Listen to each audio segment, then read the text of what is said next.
There are many strategies to profit from trading crypto assets. The daily strategy is one of the most popular strategies. The day strategy owes its name to the traditional markets where you can trade only at certain times of the day. In the crypto world, the term day strategy has taken on a slightly different meaning when traders enter and exit positions within 24 hours or less. Trend trading involves holding a position for several months.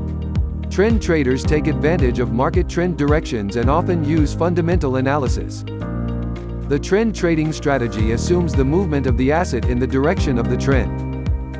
Scalping is a fast trading strategy that focuses on high-frequency trades with small changes in the price of an asset.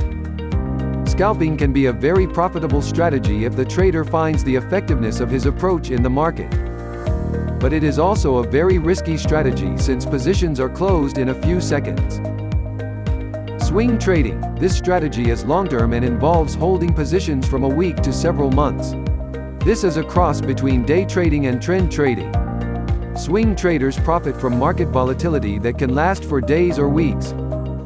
Swing trading can be a great start for newbie traders because it is more time-consuming compared to day trading and it is quite easy to track the trade.